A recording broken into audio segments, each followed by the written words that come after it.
The complexity of the nation's heinous history creates a difficult task for designers to provide culturally appropriate school furniture. To avoid being caught within the complex enigma that is Haiti, we have decided to present to you a series of encounters, a typical day in the life of a Haitian child. It is 6:30 a.m. and a child wakes to the sound of Haitian gospel hymns resonating through the refugee camp.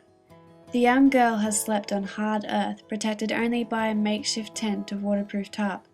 This is better than the others whose tents are patched together with sheets and cloths, leaving them susceptible to harsh weather conditions. 9 months on from the devastating earthquake this year, 1.6 million people are still living in spontaneous sites, 800,000 of which are children. The girl washes in the tent from a plastic wash basin, being careful to spare water as she only receives 5 litres each day, all of which is provided by UNICEF. She then lines up with her mother for the use of the portable toilet that she shares with approximately 150 others. This lack of proper sanitation and access to water increases pre-existing health risks and spread of disease. The girl's mother encourages her to have faith as they listen to the preachers and sing along with the community to hymns. The girl sees some friends who are passing time in their tents as their families cannot afford their school fees after losing everything in the earthquake. This girl is one of the lucky ones. After the earthquake, after at least half the nation's 15,000 primary schools were destroyed or badly damaged, less than 50% of children have returned to their education. One of the greatest impediments to the reconstruction of schools is rubble clearance. As the girl walks to school through these streets that remain littered with debris, she finds it difficult to escape from her memories of disaster. She arrives at the temporary UNICEF tent structure that is her school and finds a seat amongst her classmates. The classroom is full, individual assistance and learning is hard to come by. There is a severe shortage of teachers after the earthquake took the lives of over 1,500 and left many others without means to continue their employment. Despite this, she enjoys school thoroughly as she is surrounded by the support of her friends. It becomes for her and her friends an escape from the harsh realities of their life in Haiti.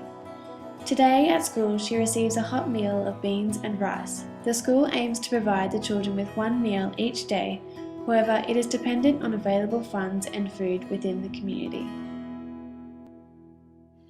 The walk between the girls' settlement camp and her school can be dangerous and frightening. Violence in the community has worsened with the stress and pressures that the earthquake has caused. With a long history of corruption in government and military forces, a volatile subculture has flourished, with looting, abuse, violence, exploitation and riots being a common occurrence in the people's lives. The girl is anxious about the upcoming hurricane season preventing her from attending school. The earthquake Haiti experienced in January this year was but a small view into what the country has experienced for almost a century. It is one of the most vulnerable countries to natural disasters. When she arrives home from school, she plays with some of the other children living in the camp before joining her mother in search of more food. They join a long line of people waiting for pre-cooked food provided by aid organisations.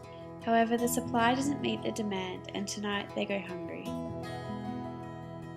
After sunset, they walk together with friends to collect water for the following day. The camp flickers with light, candles creating a gentle glow from within the tents. Only 10% of Haitian communities have electrical sources. As the girl walks back with her water, she sees some children scattered outside under street lamps, eager to continue their homework. People gather for the evening church services despite their distressing conditions. They have faith in their religion and hope for the future. Through examining Haiti closely, some issues were identified that determined a few design principles by which we designed. The first principle is that design must be able to be implemented by local communities and artisans, therefore not relying on government funding. The second principle is that the design should ideally be flexible and be able to be moved around the classroom if needed for a different purpose. The third design principle states that design should be comfortable and create and encourage community belonging through aesthetics and layout. And the fourth principle is to maximise opportunity of having a new start and ensuring accurate and authentic wants and needs of the local community designed for. The proposed layout eliminates students sitting at the end of the table so that those towards the back do not have a hindered view. In relation to the proposed layout, students will benefit from a group learning and increased teacher feedback and personal assistance. The new layout still possesses the sit and learn paradigm, with the teacher's area mostly limited to the front of the class. The group environment poses an option to branch into collaborative learning as required. The design aims to maximise learning in the often crowded and temporary learning environment. Design started with the focus being of most aid to the usually singular teacher. The self-supporting chalkboard doesn't require a wall or a backing support, just two ropes down the front of the board and behind the board. This is beneficial as since the earthquake earlier this year, many makeshift classes are held in tents. The fully unfolded version of the table gives the users a table that can be used while sitting on the floor. This will be useful to schools with limited furniture resources. Many schools in Haiti currently have no desks or a severe shortage. The children therefore sit on the floor and create makeshift desks using chairs or bricks. The folded up table can seat 2 high school aged or 4 primary aged children on each side. The chalkboard surface can be used if the school does not have any books available. The open position gives the teacher a chalkboard at the right height where the children are sitting on a chair or on the floor. The table is approximately 1 metre wide and 1 metre deep.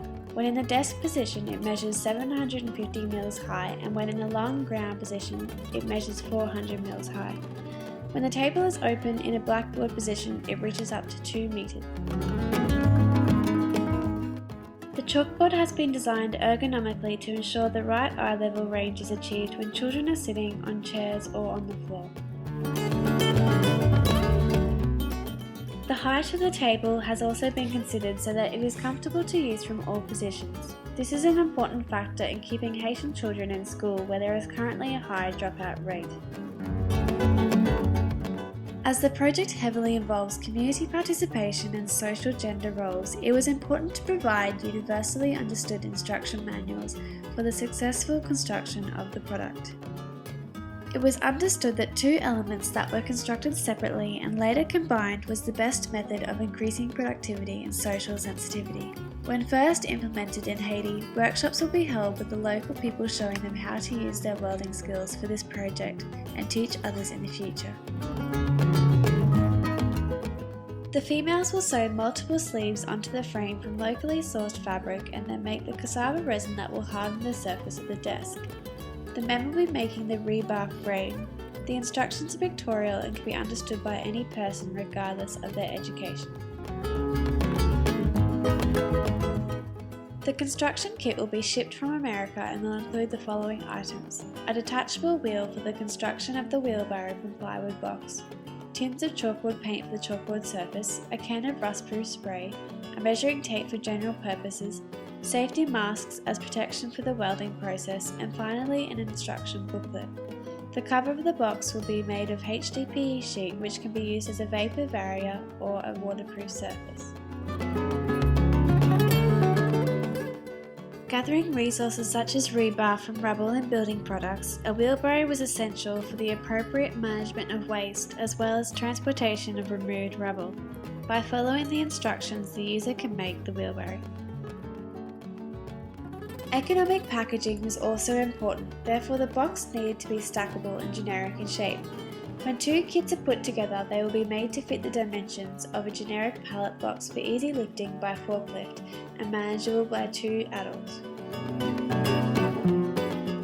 For more information, go to www.imaginehaiti.squarespace.com.